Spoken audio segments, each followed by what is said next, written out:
दोस्तों, भगवान रामचंद्र जी को तो सभी जानते हैं, मगर क्या आप जानते हैं उनकी सफलता के राज के बारे में कि कैसे उन्होंने एक के बाद एक सफलताएं हासिल की। तो चलिए बिना किसी देरी के शुरू करते हैं। नंबर 1, शांत स्वभाव। जैसा कि आप जानते हैं कि भगवान रामचंद्र जी एकदम शांत स्वभाव के थे।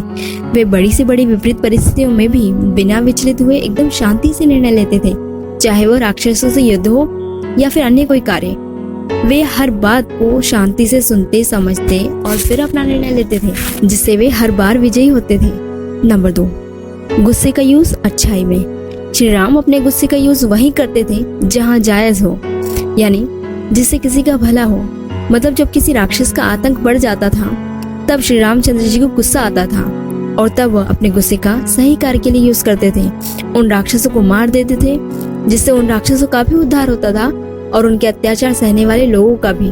वे सही काम, लोगों की भलाई के लिए अपने गुस्से का यूज करते थे और काम खत्म होने के बाद तुरंत गुस्से को भी खत्म कर देते थे, उसे पाल कर नहीं रखते थे। नंबर 3, झुक कर रहना। आपने रामायण में भी देखा होगा कि वे बड़े ही विनम्र स्वभाव, बड़े ही करुणा भाव के थे। वे हमेशा अपनी मर्यादाओं में रहते थे। एक परम यशस्वी राजा के पुत्र होने के बावजूद उनमें घमंड जरा सा भी नहीं था और अपनी मर्यादाओं में रहने के कारण ही वे मर्यादा पुरुषोत्तम कहलाए। नंबर 4, सीखते हुए चलना। प्रभु श्री राम हमेशा सीखते हुए चलते थे। अपने सारे जीवन में उन्होंने कभी सीखना बंद नहीं किया। वैसे तो उन्हें हर चीज का परम ज्ञान था, पर फिर भी ना समझ बनकर अपने से छोटों से या जो भी उन्हें कुछ बताता उनसे अनजानों की तरह ऐसे सीखते थे जैसे उन्हें कुछ नहीं आता, वे कुछ जानते ही नहीं। तो सीखने के मामले में हमें भी बिल्कुल ऐसे ही होना चाहिए। नंबर 5, सभी का आदर करना। श्री राम हमेशा सभी की रिस्पेक्ट करते थे, चाहे वह छोटा हो या बड़ा, अच्छा हो या बुरा, ऊंची जात का हो या नीची जात का। वे कभी किसी का निरादर नहीं करते थे और यही कारण था कि वे सभी राक्षसों के भी प्रिय रहे।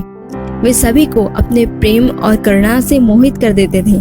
दूसरों के अवगुण नहीं लेते थे, बल्कि अपने गुणों से दूसरों को प्रभावित करते थे। और लास्ट में वेरी वेरी इंपॉर्टेंट पॉइंट, जिसके बिना हम सफल हो ही नहीं सकते, वो नंबर 5 है कमिटमेंट। श्री राम जी अपने कमिटमेंट के बहुत पक्के थे। जैसा कि आप जानते हैं कि उनकी माँ कैकेयी द्वारा मांगे वचनों में प्रभु श्री राम को 14 वर्ष का वनवास मिलता है, लेकिन अपने पिता द्वारा दिए वचनों का पालन करने के लिए वे 14 वर्ष का वनवास हंसते हंसते स्वीकार कर लेते हैं। और उन्हें मनाने जब भरत सहित पूरा परिवार चित्रकूट जाता है और बार बार छोटे बड़े सभी उन्हें मनाते हैं, उनकी माता, उनके सभी मित्र उन्हें समझाते हैं, लेकिन वे फिर भी नहीं मानते। वो तो अपने पिता के वचन पालन का कमिटमेंट कर चुके थे, जो उन्होंने किसी कीमत पर नहीं छोड़ा। उसके लिए उन्होंने अपना राज सुख छोड़ दिया, जंगल जंगल भटके, लेकिन अपना कमिटमेंट नहीं तोड़ा। ये होता है कमिटमेंट, ये होती है प्रतिज्ञा। जो किसी काम के लिए ले तो उसे पूरी श्रद्धा और निष्ठा के साथ निभाएं। तो फिर हम क्यों नहीं निभाते अपनी कमिटमेंट? हम क्यों नहीं अपनी बात पर कायम रहते? हमारी कमिटमेंट केवल कुछ टाइम की होती है और फिर गायब क्यों?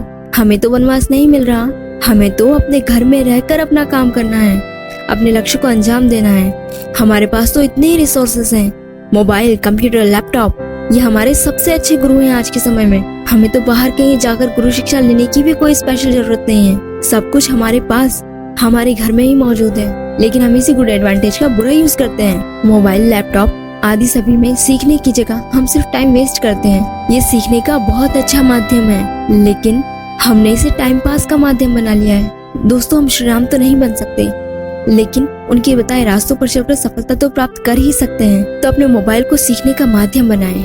ये बहुत अच्छा लर्निंग और अर्निंग दोनों तरह का प्लेटफॉर्म है। इसका सही इस्तेमाल करें और हाँ, अपने कमिटमेंट के पक्के बनिए, नहीं तो आगे से कोई आप पर विश्वास नहीं करेगा। तो दोस्तों, आपको ये वीडियो कैसी लगी हमें कमेंट्स करके जरूर बताएं और आप श्री राम जी के कौन से गुण से प्रभावित हुए ये भी जरूर बताएं। और वीडियो को लाइक करें और अपने दोस्तों और अपने फैमिली में शेयर करें, ताकि उनको भी इसका फायदा हो। और ऐसे ही अच्छे अच्छे वीडियोस देखने के लिए हमारे चैनल को भी सब्सक्राइब करें और नोटिफिकेशन बेल को भी ऑन कर दें, ताकि हमारे लेटेस्ट वीडियो आपको सबसे पहले देखने को मिल जाए।